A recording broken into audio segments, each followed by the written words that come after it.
Hi friends, मैं पंकज कुमार आपका स्वागत करता हूं अपने चैनल स्टडी पॉइंट एग्जाम में। और आज के इस वीडियो में हम बात करेंगे आज का मोस्ट इम्पॉर्टेंट करंट अफेयर के बारे में। अगर आप किसी भी गवर्नमेंट एग्ज़ाम का प्रिपरेशन कर रहे हैं तो डेली करंट अफेयर देखने के लिए चैनल को सब्सक्राइब करें और बेल आइकन प्रेस ज़रूर करें। यदि जो भी मैं वीडियो अपलोड करूँ तो सबसे पहले नोटिफिकेशन आपके पास पहुँच जाए। तो शुरुआत करते हैं आज का करंट अफेयर के बारे में। तो कल का प्रश्न का उत्तर बताइए। तो कल का प्रश्न है, हाल ही में कौन सा अरब देश पहली बार अपना मंगल मिशन लॉन्च करेगा?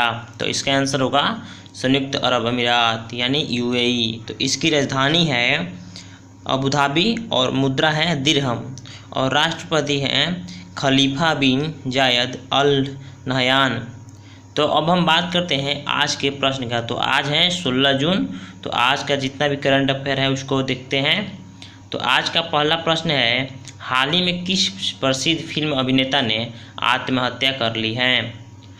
तो ऑप्शन है ए सुशांत सिंह राजपूत, बी साजिद खान, सी मोहित बघेल, डी इनमें से कोई नहीं।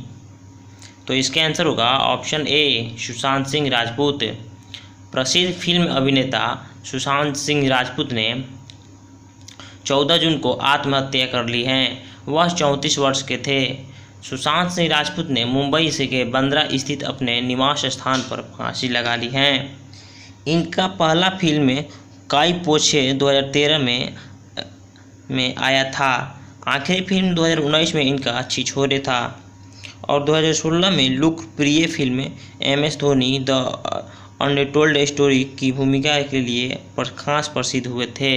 2017 में इनको Indian film festival of Melbourne के तरफ से बेस्ट एक्टर का अवार्ड मिला था। तो अब अगला प्रश्न है प्रश्न नंबर 2, हाल ही में विश्व पवन ऊर्जा दिवस कब मनाया गया है? तो ऑप्शन है ए 12 जून, बी 13 जून, सी 14 जून, डी 15 जून। तो इसका आंसर होगा ऑप्शन डी 15 जून। पवन ऊर्जा दिवस 15 जून को मनाया जाता है। इस दिवस का उद्देश्य पवन ऊर्जा के विभिन्न रूपों के बारे में लोगों को जागरूक करना है। इस दिवस की स्थापना यूरोपीय पवन ऊर्जा संघ के द्वारा साल 2007 में की गई थी। तो 15 जून का एक और दिवस मनाया जाता है। 15 जून को हाल ही में मनाया गया है वर्ल्ड एल्डर एबूज अवेयरनेस डे मनाया जाता है और इसका उद्देश्य है, इस दिवस का उद्देश्य दुर्व्यवहार और पीड़ित बुजुर्गों के लिए आवाज़ उठाने का प्रयास करना।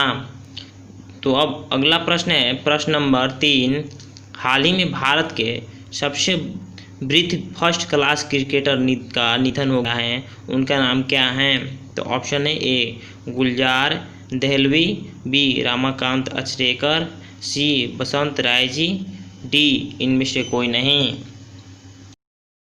तो इसका आंसर होगा ऑप्शन सी बसंत राय जी। भारत के सबसे वृद्ध प्रथम श्रेणी का क्रिकेटर बसंत राय जी का निधन 100 वर्ष की आयु में हो गया है। वह दाएं हाथ के बल्लेबाज थे और उन्होंने 1940 के दशक में 9 प्रथम श्रेणी के क्रिकेट खेले और 270 रन बनाए थे।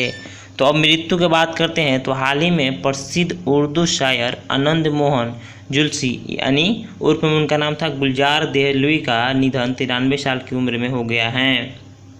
तो अब हम बात करते हैं अगला प्रश्न की। प्रश्न नंबर 4, हाल ही में भारत के अटॉर्नी जनरल का कार्यकाल 1 साल के लिए बढ़ा दिया गया है। इनका नाम क्या है? तो इन ऑप्शन है ए संजय कोठारी, बी के वेणुगोपाल, सी तुषार मेहता, डी मुकुल रोहतगी। तो इसका आंसर होगा ऑप्शन बी के वेणुगोपाल। भारत के अटॉर्नी जनरल यानी महान्यायवादी के वेणुगोपाल को कार्यकाल 1 साल के लिए बढ़ा दिया गया है। वे जून 2017 में 15वें अटॉर्नी जनरल बने थे। तो महान्यायवादी यानी अटॉर्नी जनरल में के एक संवैधानिक पद होता है। इसका उल्लेख आर्टिकल 76 में की गई है। तो महान्यायवादी भारत सरकार का मुख्य कानूनी सलाहकार और भारतीय उच्चतम न्यायालय में सरकार का प्रमुख वकील होता है। तो अगला प्रश्न है प्रश्न नंबर 5, हाल ही में किस अभिनेता को बिहारी खाद के ब्रांड एम्बेसडर के रूप में नियुक्त किया गया है? तो ऑप्शन है ए पंकज त्रिपाठी, बी सुनील शेट्टी, सी अमिताभ बच्चन, डी सन्नी देओल। तो इसका आंसर होगा ऑप्शन ए पंकज त्रिपाठी। पंकज त्रिपाठी को बिहारी खाद की ब्रांड एम्बेसडर और खादी मॉल के ब्रांड एम्बेसडर नियुक्त हुए हैं। अभिनेता पंकज त्रिपाठी बिहार का मूल निवासी हैं। तो भारत का सबसे बड़ा खादी मॉल पटना में स्थापित किया गया है। तो अब खादी मॉल के बारे में बात करते हैं। तो खादी एवं ग्रामोद्योग तो इसकी स्थापना हुई थी 1956 में और मुख्यालय है मुंबई महाराष्ट्र। और नाडा के ब्रांड एम्बेसडर सुनील शेट्टी को नियुक्त किया गया है। तो अब अगला प्रश्न है प्रश्न नंबर 6, हाल ही में यूटीआई म्यूचुअल फंड के सीईओ को नियुक्त किया गया? तो ऑप्शन है A Anil Baluri, B Imtiazur Rahman, C Abdul Karim, D इनमें से कोई नहीं। तो इसका आंसर होगा option B Imtiazur Rahman. UTI mutual fund के सीईओ इम्तियाजुर रहमान नियुक्त किए गए हैं।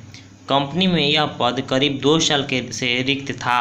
कंपनी के पूर्व सीईओ लियो पुरी का 2018 में कार्यकाल पूरा होने के बाद यह पद रिक्त था। यदि हम यूटीआई म्यूचुअल फंड की बात करते हैं तो ये एक म्यूचुअल फंड कंपनी है। इसकी स्थापना हुई थी 24 जनवरी 2003 को और मुख्यालय है मुंबई महाराष्ट्र। यदि हम अदर ऑप्शन का बात करते हैं तो अनिल बलूरी को हाल ही में गूगल क्लाउड इंडिया के नए डायरेक्टर बनाए गए हैं।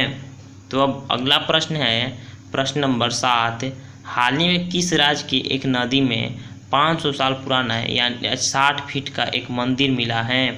तो ऑप्शन है ए हरियाणा, बी कर्नाटक, सी उड़ीसा, डी गोवा। तो इसका आंसर होगा ऑप्शन सी उड़ीसा। उड़ीसा राज्य के नदी में 500 साल पुराना 60 फीट का एक मंदिर मिला है। 500 साल पुराना गोपीनाथ मंदिर रायगढ़ जिले के भापुर ब्लॉक के पद्मावती से समीप मिला है। तो अब हम जान लेते हैं उड़ीसा राज्य सरकार के बारे में। तो इसकी राजधानी है भुवनेश्वर और मुख्यमंत्री है नवीन पटनायक और राज्यपाल है प्रोफेसर गणेशी लाल। और यहाँ लोकसभा सीट की संख्या 21 एवं राज्यसभा सीटों की संख्या है 10 और विधानसभा सीटों की संख्या है 147 और यहाँ जिलों की संख्या है 30। तो अब अगला प्रश्न है प्रश्न नंबर 8, हाल ही में किस राज्य सरकार के द्वारा घर घर निगरानी मोबाइल ऐप लॉन्च किया गया है? तो ऑप्शन है ए उत्तर प्रदेश, बी बिहार, सी पश्चिम बंगाल, डी पंजाब। तो इसका आंसर होगा ऑप्शन डी पंजाब। पंजाब राज्य में कोविड-19 की समुदाय प्रयासों की जांच करने के लिए पंजाब सरकार द्वारा घर घर निगरानी मोबाइल एप्लीकेशन लॉन्च किया गया है। पंजाब की पूरी ग्रामीण और शहरी आबादी को 30 वर्ष के आयु के लोगों को कवर करेगा और 30 वर्ष से कम आयु के व्यक्ति को भी गंभीर बीमारी श्वसन संबंधी बीमार से कोविड-19 महामारी के उन्मूलन तक कवर करेगा। तो अब हम जान लेते हैं पंजाब के बारे में। तो इसकी राजधानी है चंडीगढ़, राज्यपाल हैं बीपी सिंह बदनौर और मुख्यमंत्री हैं कैप्टन अमरिंदर सिंह। तो अब अगला प्रश्न है प्रश्न नंबर 9, हाल ही में किस देश में भारत के अगले राजदूत के रूप में शंभू एस कुमारन को नियुक्त किया गया है? तो ऑप्शन है A Philippines, B Singapore, C Germany, D Israel. तो इसका आंसर होगा option A Philippines. Shambhu S Kumaran को फिलीपींस में भारत के अगले राजदूत के रूप में नियुक्त किया गया है। वह वर्तमान में किंगडम ऑफ मोरक्को में भारत के राजदूत के रूप में सेवारत हैं। शंभू एस कुमारन ने फिलीपींस गणराज्य में जयदीप मजूमदार का स्थान लेंगे और अगले उच्चायुक्त होंगे। तो अब हम जान लेते हैं फिलीपींस के बारे में। तो इसकी राजधानी है मनीला, मुद्रा है फिलीपींस पेसो और राष्ट्रपति हैं रोड्रिगो दुतेर्ते। तो अब अगला प्रश्न है प्रश्न नंबर 10। हाल ही में भारत सरकार ने वेब आधारित स्वास्थ्य देखभाल संबंधी सामग्री की आपूर्ति के लिए किस पोर्टल की शुरुआत की है? तो ऑप्शन है ए आरोग्य पहल, बी आरोग्य पथ, सी दिशा पथ, डी सुरक्षा पथ। तो इसका आंसर होगा ऑप्शन बी आरोग्य पथ। स्वास्थ्य देखभाल संबंधी सामग्री की आपूर्ति के लिए एक पोर्टल आरोग्य पथ बनाया गया है जो कोविड-19 महामारी से प्रभावी तरीके से निपटने में विनिर्माताओं, वितरकों और उपभोक्ताओं के लिए सहायक होगा। इस पोर्टल का उद्देश्य राष्ट्रीय स्तर पर देखभाल संबंधी सामग्री के संबंध में सूचना प्रबंधन और भविष्य की ज़रूरतों का आकलन करना है। और प्लीज़ सभी साथी वीडियो को लाइक, सब्सक्राइब, शेयर, कमेंट जरूर करें। अब हम बात करते हैं आज का प्रश्न का। इसका आंसर आप कमेंट में ज़रूर बताइएगा। तो इसका आज का प्रश्न है, हाल ही में किसके द्वारा सहकार मित्र योजना को लॉन्च किया गया है? तो ऑप्शन है A Narendra Singh Tomar, B Narendra Modi, C S Jaishankar, D Ravishankar Prasad. इसका आंसर आप कमेंट में ज़रूर बताइए। और आप लोगों को ये वीडियो कैसा लगा कमेंट में ज़रूर बताएं। और प्लीज़ सब साथी वीडियो को लाइक, सब्सक्राइब, शेयर, कमेंट ज़रूर करें। और आप आज के लिए इतना ही। Thank you so much.